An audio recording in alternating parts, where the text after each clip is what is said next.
ਤੁਸੀਂ ਜਾਂਦੇ ਹੋ 40-50 ਲੱਖ ਰੁਪਈਆ ਖਰਚ ਕੇ ਕਿਸੇ ਕਾਲਜ ਵਿੱਚ ਦਾਖਲਾ ਲੈ ਲੈਂਦੇ ਹੋ ਜਿਹਦਾ ਨਾਮ ਵੀ ਅਸੀਂ ਕਦੇ ਨਹੀਂ ਸੁਣਿਆ। ਕਈ ਇੱਕ ਕਮਰੇ ਦੇ ਬੋਰਡ ਲੱਗੇ ਹੋਏ ਨੇ। ਪਰਿਵਾਰਾਂ ਨੂੰ ਤੁਸੀਂ ਐਡੇ ਕਰਜ਼ੇ ਥੱਲੇ ਦਬਾ ਕੇ ਚਲੇ ਜਾਂਦੇ ਹੋ ਔਰ ਉੱਥੇ ਜਾ ਕੇ ਸੋਚਦੇ ਹੋ ਵੀ ਸ਼ਾਇਦ ਤੁਸੀਂ ਇੱਕਦਮ ਬਹੁਤ ਧਨੀ ਬਣ ਜਾਓਗੇ। ਖਿਮਾ ਕਰਨਾ, ਜੋ ਹਾਲਾਤ ਮੈਂ ਬੱਚਿਆਂ ਦੀ ਉੱਥੇ ਦੇਖਦਾ ਨਾ ਅੱਜ, ਉਹ ਹਾਲਾਤ ਤਰਸਯੋਗ ਹੈ। ਔਰ ਮੈਂ ਬੱਚਿਆਂ ਦੀ ਤਰਸਯੋਗ ਹਾਲਤ ਹੋਰ ਵੀ ਜ਼ਿਆਦਾ ਦੇਖਦਾ।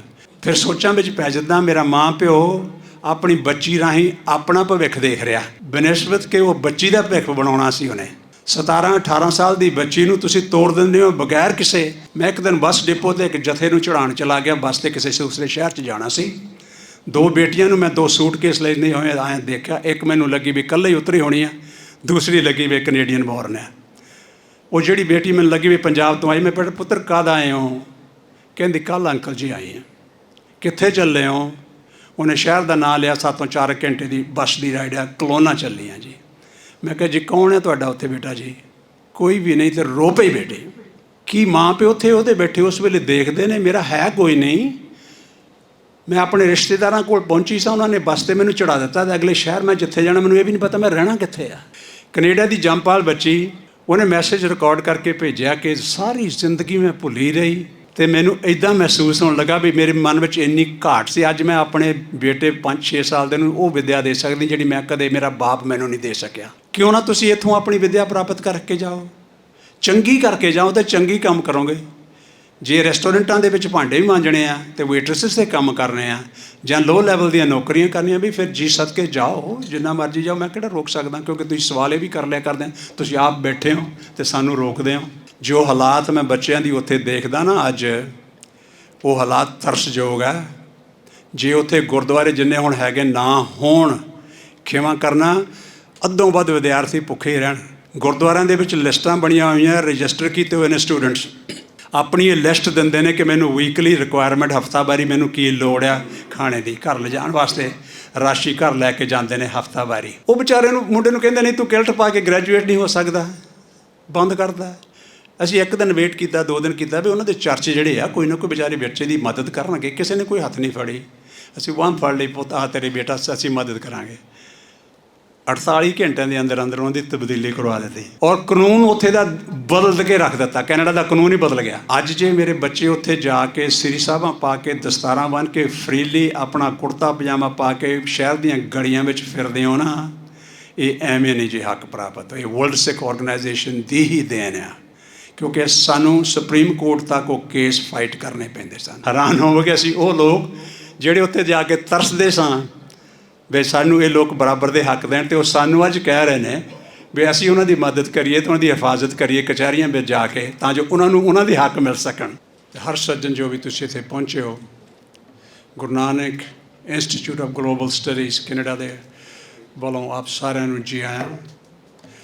ਵਾਹਿਗੁਰੂ ਜੀ ਕਾ ਖਾਲਸਾ, ਵਾਹਿਗੁਰੂ ਜੀ ਕੀ ਫਤਿਹ। ਮੈਂ ਥੋੜ੍ਹਾ ਜਿਹਾ ਪਿਛੋਕੜ ਆਪਣੇ ਬਾਰੇ ਅਤੇ ਕੁਛ ਮੇਰੇ ਬਾਰੇ ਬਹੁਤ ਸ਼ਬਦ ਜ਼ਿਆਦਾ ਬੋਲ ਗਏ ਨੇ, ਖਾਸ ਕਰਕੇ ਸਾਡੇ ਛੋਟੇ ਵੀਰ ਦਰਦੀ ਸਾਹਿਬ ਅਤੇ ਈਵਨ ਲੌਂਗੋਵਾਲ ਸਾਹਿਬ ਵੀ। ਮੈਂ ਇੱਕ ਛੋਟਾ ਜਿਹਾ ਇਨਸਾਨ ਹਾਂ। ਮੈਨੂੰ ਇਸ ਪਾਤਸ਼ਾਹ ਨੇ ਬਖਸ਼ਿਸ਼ ਕੀਤੀ ਉਸ ਦੇਸ਼ ਵਿੱਚ ਜਾਣ ਦੀ 53 ਸਾਲ ਪਹਿਲਾਂ। ਸੋ 53 ਵਰ੍ਹਿਆਂ ਦਾ ਸਮਾਂ ਬਹੁਤ ਲੰਬਾ ਸਮਾਂ ਹੁੰਦਾ ਜੀ। ਉਸ ਦੇਸ਼ ਨਾਲ ਸਾਡੇ ਪਰਿਵਾਰ ਦਾ ਸੰਬੰਧ ਬਹੁਤਾ ਜ਼ਿਆਦਾ ਪੁਰਾਣਾ ਹੈ ਉਹਦੇ ਨਾਲੋਂ ਵੀ। ਮੇਰੇ ਜੀਵਨ ਸਾਥਣ ਸੁਰਿੰਦਰ ਕੌਰ ਦੇ ਬਾਬਾ ਜੀ ਉੱਥੇ 1904 ਵਿੱਚ ਗਏ ਸਨ।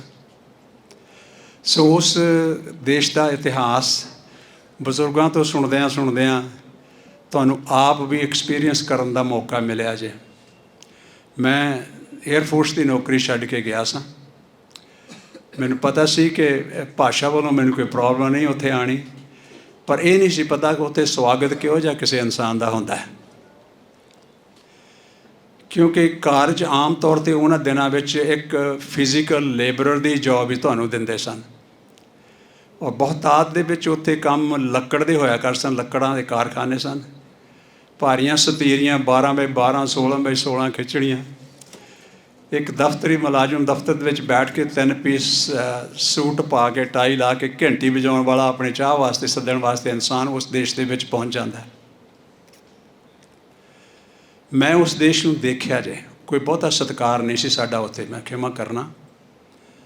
ਔਰ ਇਹ ਚੀਜ਼ਾਂ ਸਾਡੇ ਮਨ ਵਿੱਚ ਘਰ ਕਰਦੀਆਂ ਜਾ ਰਹੀਆਂ ਸਨ ਬਾਰ ਬਾਰ ਕਿ ਇਸ ਵਿੱਚ ਤਬਦੀਲੀ ਕਿਸ ਤਰ੍ਹਾਂ ਲਿਆਈ ਜਾ ਸਕਦੀ ਹੈ। ਬੱਚਿਆਂ ਦੇ ਮੈਨੂੰ ਪਤਾ, ਸਾਡੇ ਛੋਟੇ ਬੱਚੇ ਸਨ। ਛੋਟਾ 2 ਸਾਲ ਦਾ ਬੇਟਾ ਸੀ ਉਦੋਂ, ਬੇਟੀ ਵੱਡੀ 7 ਸਾਲ ਦੀ ਸੀ। ਸਕੂਲ ਵਿੱਚ ਜੋ ਇਹਨਾਂ ਦੇ ਨਾਲ ਜਾਂਦਿਆਂ ਰਾਸਤੇ ਵਿੱਚ ਬੱਚਿਆਂ ਨੇ ਪੱਥਰ ਮਾਰਨੇ। ਇੱਕ ਦਿਨ ਬੇਟੀ ਵੱਡੀ ਆਪਣਾ ਦੰਦ ਤੁੜਵਾ ਕੇ ਵੀ ਘਰ ਆ ਗਈ।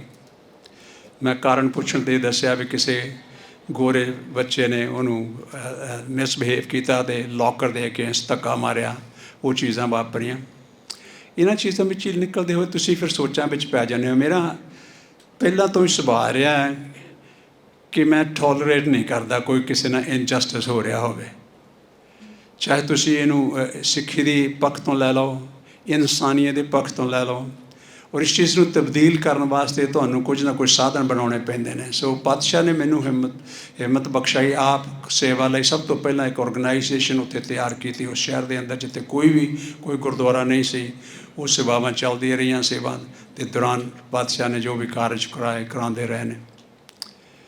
ਮੈਂ ਕਿਉਂ ਉਹਨਾਂ ਚੀਜ਼ਾਂ ਨੂੰ ਦੁਹਰਾਉਣਾ ਇਤਿਹਾਸ ਪੱਖੋਂ? ਕਿਉਂਕਿ ਅੱਜ ਮੇਰੇ ਬੱਚੇ ਇਸ ਦੇਸ਼ ਦੇ ਹਜ਼ਾਰਾਂ ਵਿੱਚ ਨਹੀਂ ਲੱਖਾਂ ਵਿੱਚ ਜਾਂਦੇ ਨੇ। ਮੈਂ ਉਦਾਹਰਣ ਦੇ ਦਿੰਦਾ, ਸਾਡੇ ਕੈਨੇਡਾ ਦੇ ਵਿੱਚ ਤਕਰੀਬਨ 10 ਲੱਖ ਬੱਚਾ ਬਾਹਰਲੇ ਦੇਸ਼ਾਂ ਤੋਂ ਆਉਂਦਾ ਜੇ ਹਰ ਸਾਲ।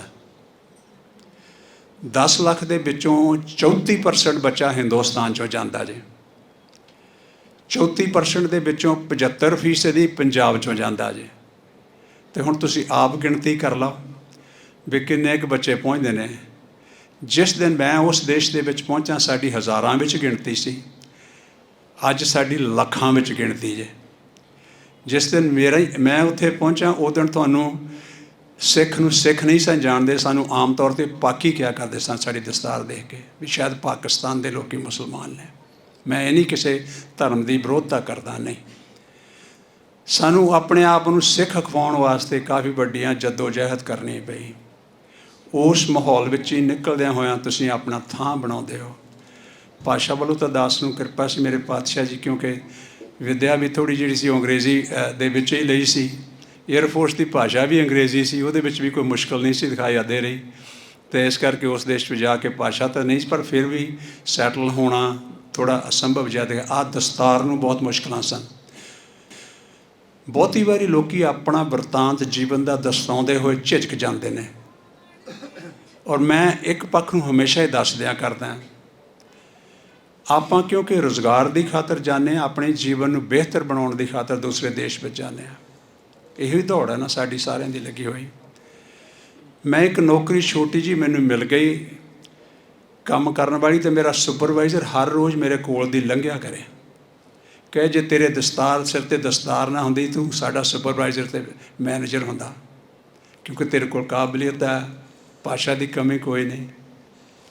ਖਿਮਾ ਕਰਨਾ, ਮੈਨੂੰ ਅਫਸੋਸ ਰਿਹਾ ਜ਼ਿੰਦਗੀ ਭਰ ਰਿਹਾ, ਮੈਂ ਵੀ ਕਮਜ਼ੋਰ ਪੈ ਗਿਆ।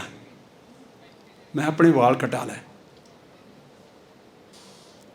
ਔਰ ਇਸ ਕਮਜ਼ੋਰੀ ਨੇ ਉਹਨਾਂ ਨੇ ਦੂਸਰੇ ਦਿਨ ਹੀ ਮੈਨੂੰ ਸੁਪਰਵਾਈਜ਼ਰ ਬਣਾ ਤਾ। ਮੈਂ ਉਹਨਾਂ ਕੰਪਨੀਆਂ ਦੇ ਵਿੱਚ ਮੈਨੇਜਰ ਬਣਿਆ, ਕੰਟਰੋਲਰ ਬਣਿਆ, ਚਲਾਲਕ ਬਣਿਆ, ਸਭ ਕੁਝ ਕਰਦਾ ਰਿਹਾ। ਪਰ ਮਨ ਦੀ ਜਿਹੜੀ ਸ਼ਾਂਤੀ ਸੀ ਸਿੱਖੀ ਪੱਖੋਂ ਮਿਲਣੀ, ਉਹਦੇ ਵੱਲੋਂ ਅਧੂਰਾ ਰਹਿੰਦਾ ਸੀ, ਮਹਿਸੂਸ ਕਰਦਾ ਸੀ। ਘਰ ਵਿੱਚ ਮਹਾਰਾਜ ਵੀ ਪ੍ਰਕਾਸ਼ ਸਨ। ਮੈਂ ਇੱਕ ਦਿਨ ਵਿਸਾਖੀ ਦੇ ਦਿਹਾੜੇ 'ਤੇ 5 ਕਕਾਰਾਂ ਦੀ ਮਹੱਤਤਾ 'ਤੇ ਬੋਲ ਰਿਹਾ ਸਾਂ। ਮੈਂ ਗੁਰਦੁਆਰਾ ਵੀ ਸ਼ਹਿਰ ਦੇ ਵਿੱਚ ਬਣ ਗਿਆ, ਦਾਸ ਦੀ ਸੇਵਾ ਮੁੱਖ ਸੇਵਾਦਾਰ ਦੇ ਲੱਗੀ ਹੋਈ ਸੀ। ਗੁਰਦੁਆਰੇ ਜਾਣ ਲੱਗੇ ਮੈਂ ਦਸਤਾਰ ਬੰਨ੍ਹ ਲੈਣੀ ਅਤੇ ਬਾਹਰ ਨਿਕਲ ਕੇ ਲਾ ਲੈਣੀ, ਕਿਉਂਕਿ ਮੈਂ ਉਹਨਾਂ ਦਿਨਾਂ ਵਿੱਚ ਪੜ੍ਹਾਉਂਦਾ ਵੀ ਸਾਂ। ਮੈਂ ਬਿਜ਼ਨਸ ਮੈਨੇਜਮੈਂਟ ਦਾ ਕੋਰਸਿਸ ਪੜ੍ਹਾਉਂਦਾ ਸਾਂ ਕਾਲਜ ਦੇ ਵਿੱਚ, ਨਾਲ ਕੰਮ ਕਰਨ ਦੇ ਨਾਲ ਨਾਲ। ਮੇਰੇ ਸਾਰੇ ਸਟੂਡੈਂਟਸ ਗੋਰੇ ਸਟੂਡੈਂਟ ਸਨ, ਔਰ ਬਹੁਤਾਤ ਦੇ ਵਿੱਚ ਜ਼ਿਆਦਾ ਗੋਰੇ ਲੋਕ ਮੇਰੇ ਨਾਲ ਗੁਰਦੁਆਰੇ ਵੀ ਆ ਜਾਇਆ ਕਰਦੇ ਸਨ। ਵੱਖਰੇ ਵੱਖਰੇ ਚਰਚਾਂ ਦੇ ਪਾਦਰੀ ਵੀ ਆ ਜਾਇਆ ਕਰਦੇ ਸਨ, ਕਿਉਂਕਿ ਜਦ ਤੁਹਾਡਾ ਮਿਲ ਵਰਤਨ ਉਹਨਾਂ ਲੋਕਾਂ ਦੇ ਨਾਲ ਆ ਅਤੇ ਸੁਭਾਵਿਕ ਹੀ ਉਹ ਲੋਕ ਤੁਹਾਡੇ ਨਾਲ ਜਾਣ ਪਹਿਚਾਣ ਰਾਹੀਂ। ਉਹ ਵਿਸਾਖੀ ਦਾ ਦਿਹਾੜਾ ਸੀ। ਬਹੁਤੇ ਲੋਕ ਗੈਰ ਸਿੱਖ ਉਸ ਗੁਰਦੁਆਰੇ ਦੇ ਅੰਦਰ ਬੈਠੇ ਸਨ। ਓਬਵੀਅਸਲੀ ਮੇਰੇ ਵਿਚਾਰ ਅੰਗਰੇਜ਼ੀ ਵਿੱਚ ਹੀ ਹੋਣੇ ਸਨ। ਮੈਂ ਅੰਗਰੇਜ਼ੀ ਵਿੱਚ ਵਿਚਾਰ ਸ਼ੁਰੂ ਕੀਤੇ। ਮੇਰੇ ਪਾਤਸ਼ਾਹ ਦੇ 1699 ਦੀ ਵਿਸਾਖੀ ਤੋਂ ਉਹਨਾਂ ਦੀਆਂ ਬਖਸ਼ਿਸ਼ਾਂ ਦਾ ਕੀ ਸਨ ਅਤੇ ਕਕਾਰਾਂ ਦੀ ਮਹੱਤਤਾ ਕੀ। ਇਕੱਲੇ ਇਕੱਲੇ ਕਕਾਰ ਦੀ ਮੈਂ ਬਹੁਤ व्याख्या करता गया जा करके अपना बोल के हटिया तो मेरा दोस्त बैठा सी उस गुरुद्वारे के अंदर जो अपने परिवार नाल बैठा सी और बहुत पक्का ईसाई सी। उन्होंने अपने चर्च के कोयर सिंगिंग के जोड़े ग्रुप सन वह परिवार निभाता सी सेवा जिस तरह अपने कीर्तनी जथे निभाते हैं। वो मैं जब बोल के हटिया मैं क्या जॉन आवे चलिए थले प्रशादा छकीए, कहता नहीं यार तेरे नाल प्रशादा नहीं छकना अज, अज मैं तेरे नाल गल करनी है। मैनू बांह फड़ के बाहर लै गया, बाहर ले जाके कदे उपर देखदा कदे थले देखदा मेरे वाल, कहता मैं यार सुन जे अखां मीट के सुनता रहिंदा तैनूं बड़ा आनंद आ रहा सी। जो कुछ तू एक्सप्लेन किया अपने ककारां बारे मैं बहुत प्रभावित होया भी एक बहुत वधिया धर्म है। पर कहता कल्ले कल्ले ककार की जब तू व्याख्या करन लगा केसां तो लैके किरपान ते कशहरे ते होरां सारां दी, ते मैं तेरे वाल मेरा ध्यान एकदम आकर्षित हो गया। मैं सोची जावां भी तेरे वर्गा पखंडी इंसान भी कोई हो सकता है। विश्वास करना कोई भी इंसान या किसी का क्लोज दोस्त वो भी गैर सिख तुहानूं ये शब्द आख देवे तो तुसीं सुभाविक ही अपने मन के हीनता महसूस करोगे। मैं उन्होंने बहुत बहाने मार सकता सी जिहड़े मैं कई बार घर में भी मार लिया क्योंकि मेरा परिवार अमृतधारी, बच्चे भी मेरे अमृतधारी से। मैं बहाना मार सकता सी जिहड़े घर में मैं मारदा सी बहाने। आम तौर पर मैं पढ़ांदा आ, मेरे गोरे स्टूडेंट्स आ की सोचणगे की करनगे, अपनी तरक्कियां में फर्क पैंदा जे इहो जे। मैं कोई बहाना नहीं जे मारिया, क्षमा करना। मैं इस वार्ता नूं दर्शाउणा तां मेरे बहुत सारे स्टूडेंट्स इत्थे बैठे ने, तुसीं बैठे हो, सारे सियाणे विद्वान बैठे हो। कोई बहाना नहीं मैं उस अपने दोस्त नूं मारिया। मैं उन्होंने कहा जान बे तू यार 100% की थप्पड़ मारिया, मेरे बहुत मैनूं खुशी हुई है। अज तू मैनूं सही मायने में मेरा दोस्त बन के ही मैनूं याद दिलाया कि मेरी अपनी शख्सियत की होनी चाहिए है। पर मैं तेरे नाल वायदा करदा अज अगले हफ्ते तू मेरे नाल गुरुद्वारे आई, मेरे पातशाह की बख्शिश मेरे ते होएगी, मैं अमृत की दात लैके ही पेश करांगा।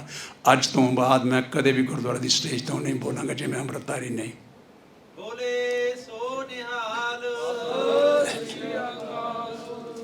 ये 40 वरियां तो भी वध समय की गल है जी जो मैं तुहानूं दस रहा। मैं उस चीज़ नूं वार्तालाप नूं बहुत बारी दोहरा दिया करदा।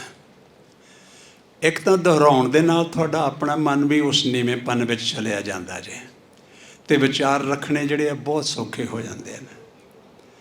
सेवावां पातशाह ने इन्नियां बख्शियां, मेरे अपने कारोबार बख्श दिते, सब कुछ चलता रहा। बड़ियां स्मॉल शॉप 2-4 मैंबरस कंपनियां तो लैके 300 तक कंपनियां दे एंप्लॉइज होंदे रहे, और ज़्यादातर मेरे एंप्लॉइज गोरे लोग ही रहे ने।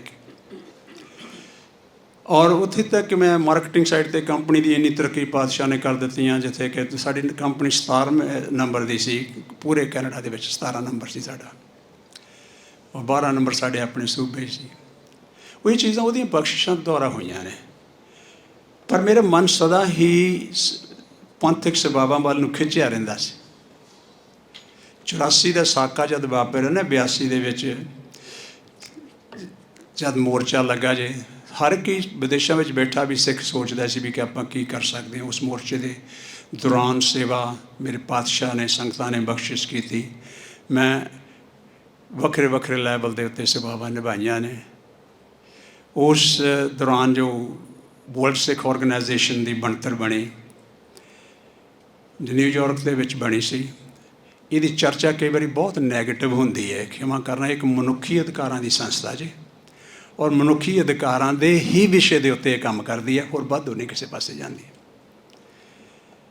और उन्होंने बनाने की बनतर दे विच दास की सेवा लगी हुई सन। तुसीं बहुत सारे लोग अमेरिका के उस शख्स नूं सरदार दीदार सिंह बैंस नूं जानदे, नाम सुनिया, शख्सियत साडे विच नहीं हैगे। वो असीं बहुत क्लोज मित्र रहे हैं। कुछ देर पहले पिछले साल ही उन्हों चढ़ते उन्होंने इस दुनिया तो अलविदा कही है। तो मैं असीं इकट्ठिਆਂ ने काम किया सारा ने रल के। मैं उस संविधान लिखिया जे। मैं क्यों उस चीज़ को दोहरान लगा, क्योंकि असीं संस्थावां बना लिया करते हैं, चलदियां नहीं टुट जांदियां ने। आम कहावत है, इतिहासकार तुसीं बैठे हो, 5-7 वरे बाद साड़ियाँ संस्थावां खिंडर जांदियां ने, क्योंकि चालक जिहड़े ने जफा मार के बह जांदे ने, छड्डना ही नहीं चाहुंदे। ਔਰ ਮੈਂ ਜੋ ਸੰਵਿਧਾਨ ਲਿਖ ਰਿਹਾ ਸੀ ਉਸ ਦਾ ਸੰਸਥਾ ਦਾ, ਉਹਦੇ ਵਿੱਚ ਇੱਕ ਦੋ ਤਿੰਨ ਚੀਜ਼ਾਂ ਵਿਲੱਖਣਤਾ ਵਾਲੀਆਂ ਪਈਆਂ ਜਿਹੜੀਆਂ ਸਾਨੂੰ ਹਮੇਸ਼ਾ ਯਾਦ ਰੱਖਣ ਦੀ ਲੋੜ ਹੈ। ਇੱਕ ਤਾਂ ਜਿਹੜਾ ਪ੍ਰਧਾਨ ਹੈ 4 ਸਾਲ ਤੋਂ ਵੱਧ ਨਹੀਂ ਰਹਿ ਸਕਦਾ ਲਾਈਫ ਲਈ, ਖਤਮ ਗੱਲ, ਛੱਡਣਾ ਪਏਗਾ ਉਹਨੂੰ। ਸਾਡੇ ਵਿੱਚੋਂ ਕੁਝ ਸੱਜਣ ਰੁੱਸ ਗਏ ਮੇਰੇ ਨਾਲ ਇਸ ਗੱਲ ਦੇ ਉੱਤੇ, ਯਾਰ ਗਿਆਨ ਸਿੰਘ ਤੂੰ ਕਿਉਂ ਕਮਲਾ ਹੋ ਗਿਆ, 4 ਸਾਲ ਤੋਂ ਬਾਅਦ ਪਤਾ ਹੀ ਲੱਗਦਾ ਵੀ ਕੀ ਕਰਨਾ ਹੈ ਜੀ। ਮੈਂ ਕਿਹਾ ਜੇ ਇਸ ਬੰਦੇ ਨੂੰ 4 ਸਾਲ ਸਿੱਖਣ ਨੂੰ ਲੱਗ ਜਾਂਦੇ ਨੇ, ਉਹਨੂੰ ਮੁੱਖ ਸੇਵਾ ਦਾ ਤੁਹਾਨੂੰ ਚੁਣਨ ਦੀ ਲੋੜ ਕੋਈ ਨਹੀਂ। ਸੋ ਇਸ ਕਰਕੇ, ਔਰ ਉਹ ਬਗੈਰ ਤਨਖਾਹ ਤੋਂ ਹੋਣਾ ਚਾਹੀਦਾ, ਸੇਵਾ ਨਾਲ ਹੁਣਕਾ ਭਾਵਨਾ ਵਾਲਾ ਹੋਣਾ ਚਾਹੀਦਾ। ਇਹਦੇ 'ਤੇ ਹੋਰ ਕੁਝ ਰੁੱਸ ਗਿਆ। ਮੈਨੂੰ ਪਤਾ ਵਾਕਆਊਟ ਕੀਤੇ ਮੈਨੂੰ ਅੱਜ ਵੀ ਸ਼ਖਸੀਅਤਾਂ ਉੱਦਾਂ ਹੀ ਦਿਖਾਈ ਦਿੰਦੀਆਂ ਨੇ ਜਦ ਲਾਸ ਐਂਜਲਸ ਦੇ ਵਿੱਚ ਸੰਵਿਧਾਨ ਅਸੀਂ ਬਣਾ ਰਹੇ ਸੀ। ਮੇਰਾ ਕਾਰਨ ਦੱਸਣ ਦਾ ਕੀ ਹੈ, ਆਪਾਂ ਇੱਕ ਇਹੋ ਜਿਹੀਆਂ ਸੰਸਥਾਵਾਂ ਦੇ ਨਾਲ ਜੁੜੇ ਹੋਏ ਹਾਂ ਜਿੱਥੇ ਸ਼ਖਸੀਅਤਾਂ ਦੇ ਰੂਪ ਦੇ ਵਿੱਚ ਕਈ ਵਾਰੀ ਬਹੁਤੇ ਕੰਮ ਨੇ ਜੇ ਹੁੰਦੇ। ਔਰ ਅੱਜ ਉਹ ਵਰਲਡ ਸਿੱਖ ਆਰਗੇਨਾਈਜੇਸ਼ਨ ਨੌਜਵਾਨ ਕੈਨੇਡਾ ਦਾ ਜੰਪ ਵਾਲਾ ਬੱਚਾ ਚਲਾ ਰਿਹਾ ਜੇ। ਮੈਂ ਮੈਨੇਜਮੈਂਟ ਦਾ ਸਟੂਡੈਂਟ ਹਾਂ, ਤਾਂ ਮੈਂ ਹਮੇਸ਼ਾ ਇਹ ਡੈਲੀਗੇਸ਼ਨ 'ਤੇ ਵਿਸ਼ਵਾਸ ਕਰਦਾ, ਭਾਵ ਕਿ ਕੰਮ ਜਿਹੜਾ ਦੂਸਰਿਆਂ ਨੂੰ ਸੌਂਪੋ, ਆਪ ਨਾ ਕਰੋ, ਉਹਨਾਂ ਕੋਲੋਂ ਕਰਵਾ ਲਓ ਕਹਿ ਕੇ ਉਤਸ਼ਾਹਿਤ ਕਰੋ ਉਹਨਾਂ ਨੂੰ ਕਰਨ ਵਾਸਤੇ। ਔਰ ਹਮੇਸ਼ਾ ਹੀ ਸਕਸੈਸ਼ਨ ਪਲਾਨ ਬਣਾ ਕੇ ਰੱਖੋ, ਤੁਹਾਡੇ ਤੋਂ ਬਾਅਦ ਉਹ ਤੋਂ ਬਾਅਦ ਉਹ ਤੋਂ ਬਾਅਦ ਕੌਣ ਆਵੇਗਾ। ਅਸੀਂ 50 ਸਾਲ ਦੇ ਪਲਾਨ ਬਣਾਏ ਸੀ, 50 years। ਆਈ ਡੋਂਟ ਥਿੰਕ ਇਹ ਬਹੁਤੀ ਵਾਰੀ ਲੋਕ ਸੋਚਦੇ ਕਿ ਯਾਰ ਸੰਸਥਾ ਬਣਾ ਲਈ ਉਹਦੀ 50 ਸਾਲ ਦੀ ਪਲਾਨ ਜੀ, 50 years ਪਲਾਨ। ਅੱਜ 40 ਸਾਲ ਹੋ ਚੁੱਕੇ ਨੇ। ਅਸੀਂ ਉਹਨਾਂ ਪਲਾਨਾਂ ਦੇ ਵਿੱਚ ਇੱਕ ਚੀਜ਼ ਸੋਚੀ ਮੈਂ, ਕਿਉਂਕਿ ਸ਼ੁਰੂਆਤ ਕੀਤੀ ਸੀ ਵੀ ਸਿੱਖਾਂ ਦੀ ਕਿੱਦਾਂ ਦੁਰਦਸ਼ਾ ਹੁੰਦੀ ਸੀ। ਅਸੀਂ ਕਿਹਾ ਵੀ ਇਸ ਦੇਸ਼ ਦੇ ਅੰਦਰ ਸਾਨੂੰ ਘੱਟ ਤੋਂ ਘੱਟ ਆਉਣ ਵਾਲੇ 15-20 ਸਾਲਾਂ ਦੇ ਵਿੱਚ 2 ਮੈਂਬਰ ਪਾਰਲੀਮੈਂਟ ਤਾਂ ਚੁਣ ਲੈਣੇ ਚਾਹੀਦੇ ਨੇ। ਵੀ ਉੱਥੇ ਆਪਾਂ ਕੋਸ਼ਿਸ਼ ਕਰੀਏ, ਐਜੂਕੇਸ਼ਨਲ ਅਦਾਰੇ ਬਣਾ ਲੈਣੇ ਚਾਹੀਦੇ ਨੇ। ਉਹ ਐਜੂਕੇਸ਼ਨ ਅਦਾਰਿਆਂ ਦਾ ਪਹਿਲਾ ਪ੍ਰਪੋਜ਼ਲ ਵਰਲਡ ਸਿੱਖ ਆਰਗੇਨਾਈਜੇਸ਼ਨ ਦੀ ਉਸ ਗੈਦਰਿੰਗ ਵਿੱਚ ਸੀ, ਜਿਹੜੇ ਖਾਲਸਾ ਸਕੂਲ ਮਲਕ ਸਾਹਿਬ ਨੇ ਬਣਾਉਣੇ ਸ਼ੁਰੂ ਕੀਤੇ ਸਨ। ਇਹ ਉਹਦੇ ਵਿੱਚੋਂ ਨਿਕਲੀ ਹੋਈ ਵਿਚਾਰਧਾਰਾ ਸੀ। ਔਰ 2 ਮੈਂਬਰ ਪਾਰਲੀਮੈਂਟ ਅਸੀਂ 1993 ਵਿੱਚ ਚੁਣ ਲਏ ਸਨ। 20 ਸਾਲ ਨਹੀਂ ਸਾਨੂੰ ਵੇਟ ਕਰਨਾ ਪਿਆ। ਅੱਜ ਉਸ ਦੇਸ਼ ਦੇ ਅੰਦਰ ਘੱਟ ਤੋਂ ਘੱਟ 20 ਪੰਜਾਬੀ ਬੈਕਗਰਾਊਂਡ ਦੇ ਬਹੁਤਾਤ ਦੇ ਵਿੱਚ ਸਿੱਖ ਪਿਛੋਕੜ ਦੇ ਮੈਂਬਰ ਪਾਰਲੀਮੈਂਟਸ ਨੇ। ਔਰ ਸਾਡੀ ਪਾਰਲੀਮੈਂਟ 308 ਦੀ ਹੈ। ਔਰ ਸਾਡੀ ਆਬਾਦੀ 2% ਦੀ ਹੈ, 1.5% ਦੀ। ਜਿੰਨੀ ਕੁ ਆਬਾਦੀ ਤੋਂ ਆਪਣੀ ਇੱਥੇ ਹਿੰਦੁਸਤਾਨ ਵਿੱਚ, ਉਨੀ ਕੁ ਆਬਾਦੀ ਸਾਡੀ ਉਸ ਦੇਸ਼ ਦੀ ਆਬਾਦੀ ਦੇ ਆਧਾਰ 'ਤੇ ਹੈ। ਉਹਦੇ ਹਿਸਾਬ ਨਾਲ, ਕਿਉਂਕਿ ਤੁਸੀਂ ਕੋਈ ਦਿਨ ਸੀ ਕਾਨੂੰਨ ਦਾ ਆਸਰਾ ਲੈਂਦੇ ਸੀ, ਫਿਰ ਤੁਸੀਂ ਕਾਨੂੰਨ ਘਾੜੇ ਬਣ ਜਾਂਦੇ ਹੋ। ਔਰ ਉਸ ਦੇਸ਼ ਦੇ ਅੰਦਰ ਜੋ ਪ੍ਰਾਪਤੀਆਂ ਸਿੱਖਾਂ ਨੇ ਕੀਤੀਆਂ, ਉਹਦਾ ਦੂਸਰਾ ਪਹਿਲੂ ਵਰਲਡ ਸਿੱਖ ਆਰਗੇਨਾਈਜੇਸ਼ਨ ਸੀ ਕਿ ਹਰ ਇੱਕ ਨੂੰ ਗੁਰੂ ਨਾਨਕ ਸਾਹਿਬ ਦੀ ਫਿਲਾਸਫੀ ਦੇ ਉੱਤੇ ਟਰੀਟ ਕਰਨਾ। ਅੱਜ ਜੇ ਮੇਰੇ ਬੱਚੇ ਉੱਥੇ ਜਾ ਕੇ ਸ੍ਰੀ ਸਾਹਿਬਾਂ ਪਾ ਕੇ, ਦਸਤਾਰਾਂ ਬੰਨ੍ਹ ਕੇ, ਫਰੀਲੀ ਆਪਣਾ ਕੁੜਤਾ ਪਜਾਮਾ ਪਾ ਕੇ ਸ਼ਹਿਰ ਦੀਆਂ ਗਲੀਆਂ ਵਿੱਚ ਫਿਰਦੇ ਹੋ ਨਾ, ਇਹ ਐਵੇਂ ਨਹੀਂ ਜੇ ਹੱਕ ਪ੍ਰਾਪਤ। ਇਹ ਵਰਲਡ ਸਿੱਖ ਆਰਗੇਨਾਈਜੇਸ਼ਨ ਦੀ ਹੀ ਦੇਣ ਆ, ਕਿਉਂਕਿ ਸਾਨੂੰ ਸੁਪਰੀਮ ਕੋਰਟ ਤੱਕ ਉਹ ਕੇਸ ਫਾਈਟ ਕਰਨੇ ਪੈਂਦੇ ਸਨ। ਤੁਸੀਂ ਵਿਦਵਾਨ ਜਾਣਦੇ ਹੋ ਕਿ ਇਲਾਹਾਬਾਦ ਹਾਈ ਕੋਰਟ ਦਾ ਜਿਹੜਾ ਕੇਸ ਸੀ ਆਪਣੇ ਸ੍ਰੀ ਸਾਹਿਬ ਦਾ, ਪਿਛਲੀ ਸਦੀ ਦੇ ਪਹਿਲੇ 2 ਦਹਾਕਿਆਂ ਦੇ ਅੰਦਰ, ਅਸੀਂ ਉਹਨੂੰ ਹਮੇਸ਼ਾ ਵਰਤਿਆ ਕਰਦੇ ਸਾਂ ਸਾਰੇ ਜਿੰਨੇ ਵੀ ਰਿਸਰਚਰ ਸਨ। ਵੀ ਜੀ ਇਲਾਹਾਬਾਦ ਹਾਈ ਕੋਰਟ ਦੇ ਵਿੱਚ ਇਹ ਫੈਸਲਾ ਹੋਇਆ ਸੀ ਵੀ ਸਿੱਖ ਦੀ ਕਿਰਪਾਨ ਜਿਹੜੀ ਆ ਉਹਨੂੰ ਪਾਉਣ ਦੀ ਪੂਰੀ ਇਜਾਜ਼ਤ ਹੈ, ਖੁੱਲ੍ਹ ਹੈ, ਗੋਰਿਆਂ ਦੇ ਟਾਈਮ ਦੀ ਗੱਲ ਹੈ। ਅੱਜ ਕੈਨੇਡਾ ਦੇ ਸੁਪਰੀਮ ਕੋਰਟ ਦੇ ਫੈਸਲੇ ਦੀ ਉਦਾਹਰਣ ਦੁਨੀਆ ਭਰ ਵਿੱਚ ਦਿੱਤੀ ਜਾਂਦੀ। ਤੁਹਾਡੇ ਅੰਬਾਲਾ ਵਿੱਚ ਕੇਸ ਚੱਲਦਾ ਸੀ, ਉਹਦੇ ਵਿੱਚ ਦਿੱਤੀ ਗਈ ਵੀ ਕੈਨੇਡਾ ਦੇ ਸੁਪਰੀਮ ਕੋਰਟ ਦਾ ਜਿਹੜਾ ਫੈਸਲਾ ਸਿੱਖ ਦੀ ਕਕਾਰਾਂ ਬਾਰੇ, ਉਹ ਆਹ ਚੀਜ਼ ਕਹਿੰਦਾ। ਔਰ ਸਾਡੀ ਕਿਰਪਾਨ ਜਿਹੜੀ ਹੈ ਵੈਪਨ ਨਹੀਂ, ਖਿਮਾ ਕਰਨਾ। ਪੰਜਾਬ ਦੇ ਵਿੱਚੋਂ ਜਦ ਵੀ ਕੋਈ ਵਿਚਾਰਵਾਨ ਲਿਖਦਾ ਜੀ, ਉਹਨੂੰ ਇੱਕ ਵੈਪਨ ਦੇ ਰੂਪ ਵਿੱਚ ਲਿਖਦਾ। ਉਹ ਚੀਜ਼ ਤੋਂ ਸਾਨੂੰ ਨੁਕਸਾਨਦੇਹ ਹੈ। ਪਾਤਸ਼ਾਹ ਨੇ 2 ਮੇਰੀ ਪੀਰੀ ਦੀਆਂ ਬਖਸ਼ਿਸ਼ ਕੀਤੀਆਂ ਨੇ। ਅੰਮ੍ਰਿਤ ਦੀ ਦਾਤ ਲੈ ਕੇ 2 ਨਹੀਂ ਜੇ ਸਿੱਖ ਪਾਉਂਦਾ, ਇੱਕੋ ਹੀ ਪਾਉਂਦਾ, ਸਪਿਰਿਚੁਅਲਿਟੀ ਦੀ ਪਾਉਂਦਾ ਹੈ। ਉਹ ਸਪਿਰਿਚੁਅਲੀ ਹਾਂ ਉਹਨੂੰ ਯੂਜ਼ ਕਰਦਾ ਜਦੋਂ ਉਹਨੂੰ ਲੋੜ ਪੈਂਦੀ ਉਦੋਂ। ਜਦ ਉਹਨੂੰ ਸਪਿਰਿਚੁਅਲਿਟੀ ਦੇ ਪੱਖ ਤੋਂ ਪੇਸ਼ ਕਰੋਗੇ ਤਾਂ ਕੋਈ ਅਦਾਲਤ ਕਿਸੇ ਲੈਵਲ 'ਤੇ ਕਿਸੇ ਦੇਸ਼ ਦੇ ਵਿੱਚ ਕਦੇ ਵੀ ਸਾਨੂੰ ਰੋਕ ਨਹੀਂ ਸਕਦੀ। ਔਰ 9-0 ਦੇ ਨਾਲ ਸਾਡੇ ਹੱਕਾਂ ਦੇ ਵਿੱਚ ਫੈਸਲੇ ਹੋਏ ਨੇ। ਦੂਸਰੇ ਲੋਕਾਂ ਦੀ ਹਿਫਾਜ਼ਤ ਕਰਨਾ ਸਿੱਖ ਦਾ ਫਰਜ਼ ਬਣਦਾ ਹੈ। ਮੈਨੂੰ ਪਤਾ ਵੀ ਤੁਸੀਂ ਟਾਇਰਡ ਹੋ, ਪਰ ਮੈਂ ਇਹ ਜਾਣਕਾਰੀਆਂ ਆਮ ਸਭਾ ਦੇ ਵਿੱਚ ਨਹੀਂ ਦਿੱਤੀਆਂ ਜਾਂਦੀਆਂ। ਗੁਰੂ ਨਾਨਕ ਦੀ ਫਿਲਾਸਫੀ ਸਾਨੂੰ ਕਹਿੰਦੀ ਹੈ ਕਿ ਹਰ ਧਰਮ, ਹਰ ਵਿਅਕਤੀ ਆਪਣਾ ਧਰਮ ਦੀ ਪਰਪੱਕਤਾ ਰੱਖਣ ਦਾ ਹੱਕਦਾਰ ਹੈ। ਸਾਡੇ ਕੋਲ ਯਹੂਦੀਆਂ ਦਾ ਇੱਕ ਕੇਸ ਆ ਗਿਆ ਸੱਜਣੋਂ। ਯਹੂਦੀ ਪਰਿਵਾਰ ਸਾਲ ਵਿੱਚ ਇੱਕ ਵਾਰੀ ਆਪਣਾ ਭਗਤੀ ਕਰਨ ਲਈ ਹਰੇ ਪੱਤਿਆਂ ਦੀ ਟਹਿਣੀਆਂ ਦੀ ਇੱਕ ਝੌਂਪੜੀ ਬਣਾਉਂਦੇ ਨੇ ਜਿਹਨੂੰ ਉਹ ਸੂਕਾ ਹੱਟ ਕਹਿੰਦੇ ਨੇ। ਕੁਝ ਪਰਿਵਾਰ ਮੌਂਟਰੀਅਲ ਦੇ ਵਿੱਚ ਆਪਣੀ ਉਹ ਸੂਕਾ ਹੱਟ ਬਣਾ ਕੇ ਭਗਤੀ ਕਰਨਾ ਚਾਹੁੰਦੇ ਸਨ ਅਤੇ ਅਪਾਰਟਮੈਂਟ ਦੇ ਮਾਲਕਾਂ ਨੇ ਉਹਨਾਂ ਨੂੰ ਰੋਕ ਦਿੱਤਾ ਵੀ ਸਾਡੇ ਅਪਾਰਟਮੈਂਟ ਦੀ ਕਮਰਿਆਂ ਦੀ ਦਿੱਖ ਵਿਗੜਦੀ ਹੈ ਅਤੇ ਸਾਡੇ ਕਸਟਮਰ ਜਿਹੜੇ ਸ਼ਾਇਦ ਨਾ ਆਉਣ ਇੱਥੇ। ਉਹਨਾਂ ਵਿਚਾਰਿਆਂ ਨੇ ਕੇਸ ਕਰ ਦਿੱਤਾ, ਕੇਸ 'ਚ ਹਾਰ ਗਏ, ਅਪੀਲ ਕਰ ਦਿੱਤੀ, ਅਪੀਲ 'ਚ ਵੀ ਹਾਰ ਗਏ, ਸੁਪਰੀਮ ਕੋਰਟ 'ਚ ਚਲਾ ਗਿਆ ਕੇਸ। ਵਰਲਡ ਸਿੱਖ ਆਰਗੇਨਾਈਜੇਸ਼ਨ ਕਿਉਂਕਿ ਮਨੁੱਖੀ ਅਧਿਕਾਰਾਂ ਦੀ ਸੰਸਥਾ ਹੈ, ਅਸੀਂ ਉਸ ਪੱਖ ਤੋਂ ਪਬਲਿਕ ਇੰਟਰਸਟ ਤੁਸੀਂ ਕਹਿੰਦੇ ਹੋ ਇੱਥੇ, ਤਾਂ ਅਸੀਂ ਉਹਨੂੰ ਇੰਟਰਵੀਨਰ ਸਟੈਟਸ ਕਹਿੰਦੇ ਹਾਂ। ਉੱਥੇ ਅਸੀਂ ਇੰਟਰਵੀਨਰ ਸਟੈਟਸ ਵਾਸਤੇ ਸਰਕਾਰ ਨੂੰ ਅਪਲਾਈ ਕੀਤਾ ਵੀ ਇਹ ਜਿਹੜਾ ਕਾਨੂੰਨ ਹੈ ਇਹਦੇ 'ਤੇ ਸਾਡਾ ਜਿਹੜਾ ਵਿਚਾਰ ਹੈ ਨਾ ਉਹਨੂੰ ਜ਼ਰੂਰ ਗੌਰ 'ਚ ਰੱਖਿਆ ਜਾਵੇ, ਉਹਦੀ ਸੁਣਵਾਈ ਕੀਤੀ ਜਾਵੇ, ਕਿਉਂਕਿ ਤੁਸੀਂ ਉਹਦੇ ਤੱਥ ਤਾਂ ਨਹੀਂ ਸੀ ਬਦਲ ਸਕਦੇ ਪਰ ਅਸੀਂ ਆਪਣਾ ਪੱਖ ਪੇਸ਼ ਕਰ ਸਕਦੇ ਸਾਂ। ਤਦ ਤੱਕ ਹੁੰਦਾ ਕੀ ਸੀ ਕਿ ਐਕਸਪਰਟ ਲੋਕਾਂ ਨੂੰ ਸੱਦਿਆ ਜਾਂਦਾ ਸੀ ਦੱਸਣ ਵਾਸਤੇ, ਹਾਂ ਜੀ ਦੱਸੋ ਇਹਨਾਂ ਦੇ ਧਰਮ ਦੇ ਕਿਹੜੇ ਕਿਹੜੇ ਗੁਣ ਨੇ। ਕਿ ਕਕਾਰਾਂ ਵਾਸਤੇ ਅਸੀਂ ਗੋਰਿਆਂ ਪ੍ਰੋਫੈਸਰਾਂ ਨੂੰ ਸੱਦਦੇ ਰਹੇ ਕਿਵੇਂ ਕਰਨਾ। ਤੁਸੀਂ ਮੈਕਲਾਉਡ ਵਰਗਿਆਂ ਨੂੰ ਸੁਣਿਆ, ਸਾਡੀਆਂ ਸਰਕਾਰਾਂ ਮੈਕਲਾਉਡ ਵਰਗਿਆਂ ਨੂੰ, ਸਾਡੇ ਨਾਲ ਡਾਕਟਰ ਜੌਨ ਸਪੈਲਮੈਨ ਕੰਮ ਕਰਿਆ ਕਰਦੇ ਸੀ, ਉਹਨੇ 14 ਸਾਲ ਮੇਰੇ ਨਾਲ ਕੰਮ ਕੀਤਾ। ਉਹਨੂੰ ਅਧਿਐਨ ਸੀ ਸਿੱਖੀ ਬਾਰੇ, ਤਾਂ ਉਹ ਕਿਆ ਕਰੇ ਵੀ ਸਿੱਖਾਂ ਨੂੰ ਜੀ 5 ਕਕਾਰ ਪਾਉਣ ਦੀ ਪੂਰੀ ਇਜਾਜ਼ਤ ਹੈ। ਮੈਂ ਬੜਾ ਸਟੱਡੀ ਕੀਤੀ ਹੋਈ ਹੈ, ਮੈਂ ਮਨ ਵਿੱਚ ਸੋਚਣਾ ਵੀ ਯਾਰ ਤੂੰ ਚੰਗੀ ਸਟੱਡੀ ਕੀਤੀ, ਸਾਨੂੰ ਹੀ ਸਾਡਾ ਧਰਮ ਦੱਸ ਰਿਹਾ ਜਦ ਕਿ ਤੂੰ ਆਪੋਂ ਉਹਦਾ ਧਾਰਨੀ ਨਹੀਂ। ਔਰ ਤੇਰਾ ਕਿਹਾ ਹੋਇਆ ਕਾਨੂੰਨ ਦਾ ਜਿਹੜਾ ਜੱਜ ਹੈ ਉਹ ਮੰਨੀ ਫਿਰਦਾ, ਮੇਰੇ ਕਹਿਣ ਦਾ ਮੰਨਦਾ ਕੋਈ ਨਹੀਂ। ਆਹ ਜਿਹੜਾ ਕੇਸ ਸੀ ਨਾ ਜੂਦੀਆਂ ਵਾਲਾ, ਸਾਨੂੰ ਇੱਕ ਐਸਾ ਮੌਕਾ ਮਿਲਿਆ ਸੁਪਰੀਮ ਕੋਰਟ ਅੱਗੇ ਦੱਸਣ ਦਾ ਕਿ ਅਸੀਂ ਹੈ ਹੀ ਕੌਣ। ਵੀ ਆਹ ਜਿਹੜੇ ਲੋਕ ਐਕਸਪਰਟ ਆ ਕੇ ਦੂਸਰੇ ਧਰਮ ਦੇ ਬਾਰੇ ਦੱਸਦੇ ਨੇ, ਇਹਨਾਂ ਦੀ ਜਿਹੜੀ ਗਿਆਨ ਹੈ ਉਹ ਇੱਕ ਬਾਹਰਲੀ ਗਿਆਨ ਹੈ, ਅਧਿਆਤਮਿਕ ਗਿਆਨ ਹੈ। ਕਿਉਂਕਿ ਜਿਹੜੇ ਉਹ ਪ੍ਰਾਪਰਟੀ ਦੇ ਮਾਲਕ ਸਨ ਉਹਨਾਂ ਨੇ 2 ਪਾਦਰੀਆਂ ਨੂੰ ਲੈ ਆਂਦਾ ਉਹਨਾਂ ਦੇ ਧਰਮ ਦੇ ਵਿੱਚੋਂ ਹੀ, ਸਾਡੇ ਵਿੱਚੋਂ ਵੀ ਆ ਜਾਂਦੇ ਨੇ, ਬਹੁਤ ਵਾਰੀ ਲੱਭ ਲੈ ਜਾਂਦੇ ਨੇ, ਕਿਉਂਕਿ ਤੁਹਾਡੇ ਹੀ ਵਰਖਲਾਫ ਲੱਭ ਲੈ ਜਾਂਦੇ ਨੇ ਬੋਲਣ ਵਾਸਤੇ। ਉਹਨੇ 2 ਪਾਦਰੀ ਜਿਹਨਾਂ ਨੂੰ ਰੈਬਾਈ ਸਾਦੇ ਨੇ, ਉਹ ਯਹੂਦੀ ਲੋਕ, ਉਹਨੇ 2 ਰੈਬਾਈ ਨੂੰ ਪੇਸ਼ ਕਰ ਦਿੱਤਾ ਕਚਹਿਰੀ ਵਿੱਚ ਮਕਾਨ ਮਾਲਕਾਂ ਨੇ। ਦੇਖੋ ਜੀ ਇਹ ਰੈਬਾਈਸ ਕਹਿੰਦੇ ਨੇ ਵੀ ਇਹਨਾਂ ਨੂੰ ਇਕੱਲਿਆਂ ਨੂੰ ਝੌਂਪੜੀ ਬਣਾਉਣ ਦੀ ਲੋੜ ਹੀ ਕੋਈ ਨਹੀਂ। ਹੁਣ ਸਾਡਾ ਜਿਹੜਾ ਪੱਖ ਸੀ ਤੁਸੀਂ ਵਿਸ਼ਵਾਸ ਕਰਨਾ ਸੀ, ਕਿਹਾ ਜੀ ਵੀ ਇਹ ਜਿਹੜੇ ਐਕਸਪਰਟ ਪੱਖ ਪੇ ਕਰ ਰਹੇ ਨਾ ਇਹਨਾਂ ਨੂੰ ਗਿਆਨ ਹੈ ਨਹੀਂ ਆਪਣੇ ਧਰਮ ਦਾ, ਇਹ ਬਾਕੀ ਦਿਨ ਨੂੰ ਕੀ ਦੱਸ ਸਕਣਗੇ। ਕਿਉਂਕਿ ਧਰਮ ਜਿਹੜਾ ਇਹ ਇੰਡੀਵਿਜੂਅਲ ਧਰਮ ਹੈ, ਸਾਡੀ ਆਤਮਿਕ ਅਵਸਥਾ ਆਪਾਂ ਆਪ ਜਾਣਦੇ ਹਾਂ। ਬਾਬਾ ਜੀ ਦਾ ਵਿਸ਼ਵਾਸ ਇਸ ਲੈਵਲ 'ਤੇ ਟਿਕਿਆ ਹੋਇਆ, ਮੇਰਾ ਤੁਹਾਡਾ ਇੱਕ ਛੋਟੇ ਲੈਵਲ 'ਤੇ ਹੋ ਸਕਦਾ, ਕਿਸੇ ਦਾ ਨਹੀਂ ਵੀ ਹੋ ਸਕਦਾ। ਜਦ ਤੁਸੀਂ ਇਸ ਪੱਖ ਤੋਂ ਪੇਸ਼ ਕੀਤੀ ਨਾ, ਤੁਸੀਂ ਵਿਸ਼ਵਾਸ ਕਰਿਓ ਉਹ ਫੈਸਲਾ ਵੀ 9-0 ਨਾਲ ਸਾਡੇ ਹੱਕ 'ਚ ਹੋਇਆ ਸੀ, ਕਿਉਂਕਿ ਸਾਡੇ ਸੁਪਰੀਮ ਕੋਰਟ ਦੇ 9 ਹੀ ਜੱਜ ਨੇ। ਔਰ ਕਾਨੂੰਨ ਉੱਥੇ ਦਾ ਬਦਲ ਕੇ ਰੱਖ ਦਿੱਤਾ, ਕੈਨੇਡਾ ਦਾ ਕਾਨੂੰਨ ਹੀ ਬਦਲ ਗਿਆ। ਤਦ ਤੋਂ ਉਹ ਜਿਹੜੀ ਐਕਸਪਰਟ ਪੇਸ਼ ਕਰਨ ਦੀ ਰਿਕੁਆਇਰਮੈਂਟ ਸੀ ਨਾ ਕਾਨੂੰਨ ਦੇ ਅੰਦਰ, ਉਹ ਕਾਂਟਾ ਫਿਰ ਗਿਆ, ਉਹਨੂੰ ਮਿਟੇ ਦਿੱਤੀ ਗਈ। ਇੱਥੇ ਹੀ ਬਸ ਨਹੀਂ, ਅਸੀਂ ਈਸਾਈਆਂ ਦੇ ਕੇਸ ਫਾਈਟ ਕੀਤੇ ਨੇ। ਤੁਹਾਡੇ ਮਨ 'ਚ ਹੈਰਾਨੀ ਹੋਵੇਗੀ ਕਿ ਸਭ ਤੋਂ ਬਹੁਤੀ ਆਬਾਦੀ ਵਾਲਾ ਕੈਥੋਲਿਕ ਧਰਮ ਹੈ। ਕੈਥੋਲਿਕ ਧਰਮ ਆਪਣੇ ਸਕੂਲ ਚਲਾਉਂਦੇ ਸਨ।